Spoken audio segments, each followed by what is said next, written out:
Hora 25. Aimar Bretos. Hay un lugar en el mundo que no tiene dueño ni habitantes nativos. Es un lugar con una extensión de 14 millones de kilómetros cuadrados, con una densidad de población de 0,0003 personas por kilómetro cuadrado. Y por si fuera poco, lo reclaman 7 países diferentes. Con esa premisa, todos los años, desde hace ya un puñado, unos cuantos científicos y un equipo técnico y logístico esencial emprenden uno de los viajes más fascinantes que el ser humano puede hacer a lo largo de su vida. Un viaje hasta los confines del mundo, a la Antártida. Esta noche vamos a hablar en Hora 25 con 2 personas que participan en la campaña Antártica Española, una campaña que todos los años organizan el CSIC y el Ejército de Tierra. Uno de ellos es científico y lo que va a estudiar ahí es crucial para entender cómo funciona el ecosistema de la Antártida. Antonio Tobar, buenas noches. Hola, buenas noches. Es investigador del Instituto de Ciencias Marinas de Andalucía, el CSIC. Partirá a la Antártida a principios de febrero. Y antes se va a ir Joan Riba, jefe de la base Antártica Española, Juan Carlos I. Señor Riba, buenas noches. Hola, buenas noches. Usted ahora mismo está en Vigo, en el barco que les va a llevar a la Antártida. Se van en nada, además. Sí, efectivamente. Nosotros ahora estamos cargando el barco. Uh-huh. El barco partirá el próximo día 15. Sí. Y nosotros volaremos el próximo día 3 de diciembre. Y este mismo barco nos recogerá en Punta Arenas. ¿Cómo se llega a la Antártida? ¿Cuál es el recorrido que hacen ustedes? O sea, nosotros volamos pues desde España, en este caso hasta Chile. Uh-huh. Llegamos a Punta Arenas, ahí nos recoge el barco y después de 4 días de navegar llegamos a la zona de las bases. Hay otra posibilidad que sería ir en vuelo. Yeah. Hay una isla a 8 horas navegando de nuestra base y ahí llegan aviones que aterrizan en una pista de tierra. ¿Cómo es la base que tiene España allí? España tiene 2 bases. Una es en la que estamos nosotros, en Livingstone, Juan Carlos I. Es una base relativamente moderna. Llevamos 5 campañas ya desde que usando esa base, y es una base con una capacidad de 51 personas, con unos laboratorios pues importantes y con una habitabilidad también muy, muy cómoda. Y la otra es Gabriel de Castilla, es la base que gestiona el Ejército de Tierra. Está en otra isla, en Isla de Decepción, están cerquita las 2 islas. Y es una base que poco a poco van acondicionando. Antonio, exactamente ustedes ¿a qué van a la Antártida? ¿Qué investigan allí? Vamos a desarrollar un proyecto de investigación. Queremos ver el papel que juegan los pingüinos reciclando pues nutrientes y metales en todo lo que es el océano austral, y cómo estos elementos que reciclan los pingüinos a través de sus heces, alimentas, defecan, pues todos estos elementos tienen un papel fundamental en lo que es la cadena trófica antártica. Es decir, sin estos elementos no hay producción primaria, fitoplancton, sin fitoplancton pues no hay zooplancton, etcétera.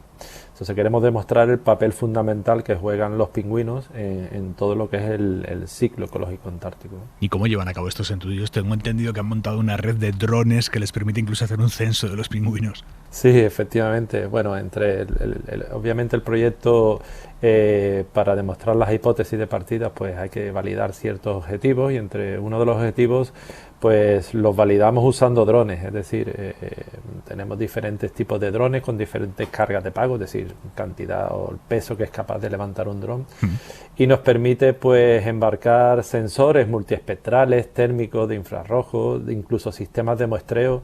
Sobrevolamos las pingüineras y podemos contar, pues desde contar el número de pingüinos, saber cuántos guanos excretan, hasta la calidad del guano, y después evaluar, estimar cuánto de estos productos se vierten al final al mar, y con otro tipo de objetivos que ya implican experimentos en las bases antárticas, pues ver el efecto que este guano tiene sobre toda la producción primaria y otros eslabones de la cadena trófica. Eso que le quería preguntar, porque es importante para la ciencia en España los pingüinos y su forma de excretar. Es curioso, ¿no? Parece que cómo nos concentramos en esto, ¿no? Pues no es mejor estudiar la fisiología del pingüino, ¿no? O de las ballenas y tal. Pues estudios previos también que liderados por el CSIC, que hace pues 10 años demostramos el impacto que tenía el krill Todos sabemos que el krill es fundamental en la base de la cadena trófica antártica, pues de él se alimentan pues pingüinos, las ballenas y focas también, multitud de organismos que dependen del krill. Nosotros pudimos demostrar que el krill era capaz de reciclar todos los elementos que a su vez alimentan al fitoplancton, que es lo que consume el krill. Es decir, aparecía un sistema de siembra y recoge. Ellos pues excretaban todos los nutrientes que en muchas zonas de la Antártida son carentes, sí, y ellos provocaban que hubiese pues una explosión de fitoplancton, que es su propio alimento, ¿no? A partir de este estudio pues se generaron otros que se han publicado en revistas de muchísimo prestigio como Nature o Science, donde demuestran que las ballenas, puesto que se alimentan de krill, también tienen esta capacidad. Es decir, sus excrementos, sus heces son capaces de fertilizar el océano. Y claro, entre las ballenas y el krill hay unos elementos fundamentales que son los pingüinos, ¿no? Unos organismos y que por abundancia, distribución y porque casi se alimentan exclusivamente de krill, al menos 3 de las especies que estudiamos nosotros, pues había que demostrar que efectivamente ellos están en medio antes que las ballenas y que efectivamente su papel es crítico en todo esto, ¿no? Señor Riba, la campaña empieza todos los años más o menos a mitad de noviembre, se extiende hasta mediados de marzo. Entiendo que logísticamente montar semejante proyecto tiene que ser una locura. Efectivamente, es complicado. Ya llevamos muchos años haciéndolo, pero claro, en función de del volumen que los proyectos nos solicitan de mandar equipamientos a las bases y el movimiento de todo el personal que hay que mover con los pocos medios que tenemos, y sí, hay que hacer muchos encajes para al final satisfacer a todo el mundo. Igual se va a reír de mí, pero se lo pregunto desde la ignorancia total. ¿Es fácil navegar por la zona o hay riesgo de que el barco se quede encallado? En principio, claro, estamos en manos de superprofesionales y de gente con experiencia. Yeah. Y lo que pasa es que la mar siempre puede dar sorpresas, pero en principio se navega por zonas que están cartografiadas normalmente, entonces no puede haber estas sorpresas. ¿Cuánta gente hay en el momento pico en el que más personas tenemos en las bases españolas allí en la Antártida? ¿Cuánta gente podemos llegar a juntar? En nuestra base tenemos 51 camas y durante esta siguiente campaña habrá varias semanas que estaremos 51 personas. En la base Gabriel de Castilla no lo sé exactamente qué capacidad tiene, sé que es menor a la nuestra, pero también seguro que rozarán el pleno. Y después estarán los 2 barcos que el Hesperides tiene una capacidad de 38 pasajeros, aparte de la tripulación, 38 técnicos y científicos, que seguramente también en las distintas campañas que vayan a realizarse también estarán a tope, y el Sarmiento de Gamboa, que es el barco en el que estoy yo ahora mismo, tiene una capacidad de 26 personas, aparte de la tripulación, 26 científicos y técnicos. ¿Hace tanto frío en la Antártida como creemos en el imaginario colectivo? Me está entrando frío de hablar con ustedes. Yo diría que tenemos que partir de que nosotros vamos en verano. Ya. Eso es en verano, y en la zona donde estamos nosotros tanto frío no hace. Sí que cuando sopla el viento, que es muy a menudo, la sensación térmica es importante, pero el termómetro nosotros no vemos, no llegamos a -10, por ejemplo. Antonio, esta va a ser su 4ª campaña en la Antártida. ¿Qué siente uno al pisar por primera vez una tierra tan inhóspita? Bueno, cada vez es única. O sea, el sentimiento siempre es el mismo. Llegas a una zona que no ha sido explorada, ¿no? Desde el punto de vista personal, para cualquier persona llegar allí es un hito, ¿no? Aunque te lleven, ¿no? Pero el poder estar allí y presenciar aquella maravilla de la naturaleza en la que aún no hemos estropeado, pues sobrecoge. Desde el punto de vista científico es un reto más, eso sí es un hito, puesto que nuestras investigaciones en la Antártida suelen ser únicas, ¿no? Y todo lo que hagas, por poco que sea, tiene un valor científico enorme, ¿no? Y que ayuda a otros investigadores a seguir investigando la Antártida, ¿no? Por tanto, tanto en lo personal como en lo profesional, la sensación es única y siempre distinta cada vez que llegas a la Antártida. Las bases españolas están, digamos, en la parte menos hostil de la Antártida. Científicamente, ¿qué es más interesante? ¿Esa zona en la que hay cierta vida visible y no es todo un yermo helado, o lo que está hacia adentro, la Antártida más desconocida, más profunda? Bueno, nosotros estudiamos pues la primera, ¿no? La más desconocida y profunda, quizás tenga más un valor, pues como nos comentaban hace poco, ¿no? El tema de que descubren nuevos virus y tal a profundidades en el hielo, ¿no? Muy altas, ¿no? A nosotros nos interesa más la parte ecológica, ¿no? Química o biológica. El impacto que pudiera tener en la biología, pues el calentamiento global, el cambio climático en general, ¿no?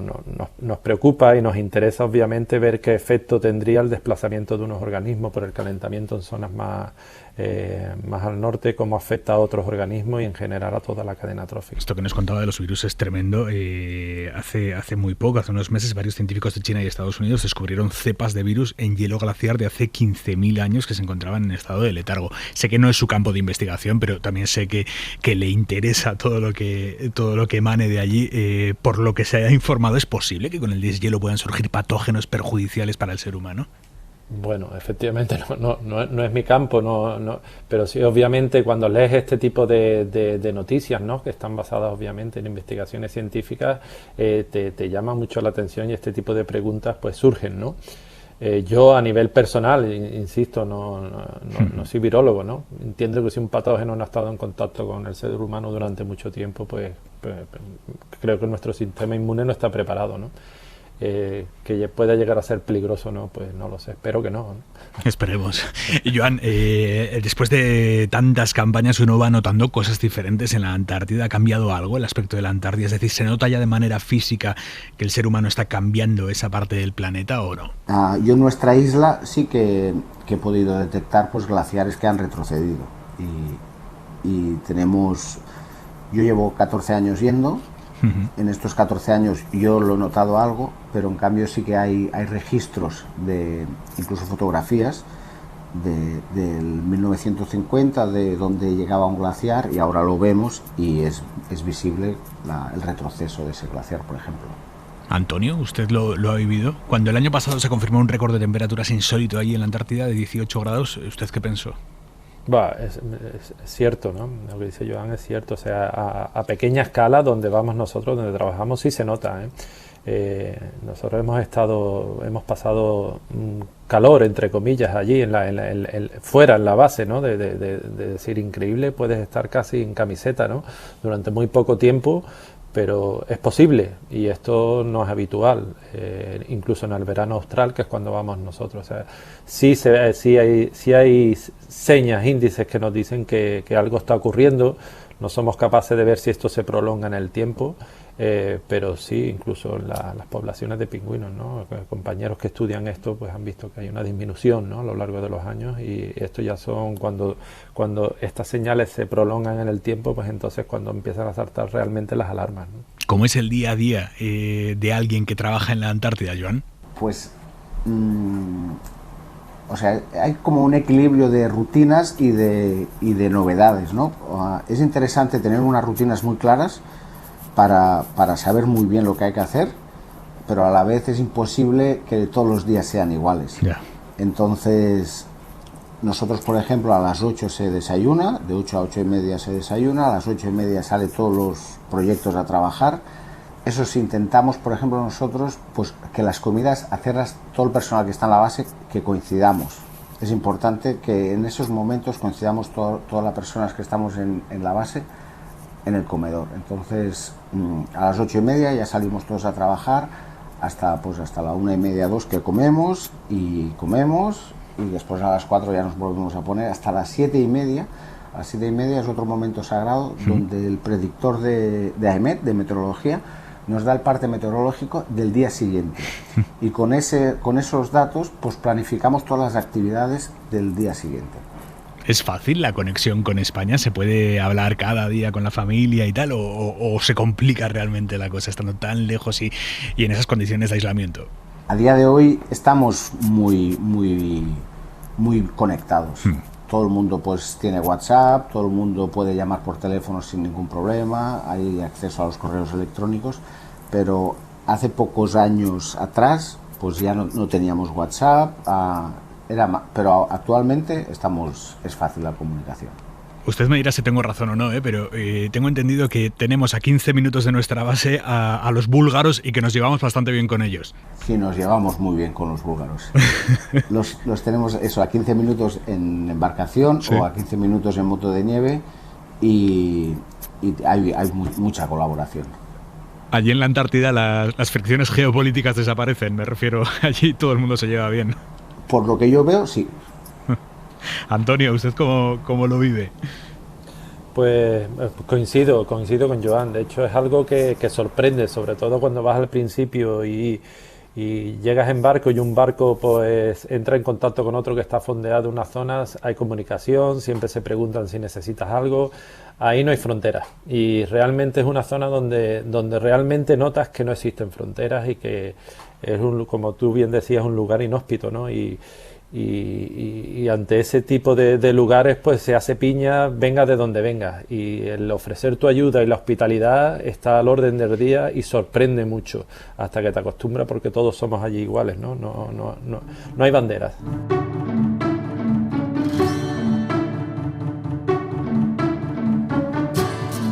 Les voy a plantear, si les parece, se me está ocurriendo ahora, que hablemos cuando termine esta campaña, cuando vuelvan de la Antártida, que volvamos a hablar aquí una noche en Hora 25 y que nos cuenten qué tal ha ido, qué han descubierto, cómo lo han vivido. ¿Les parece? Encantado. Encantados.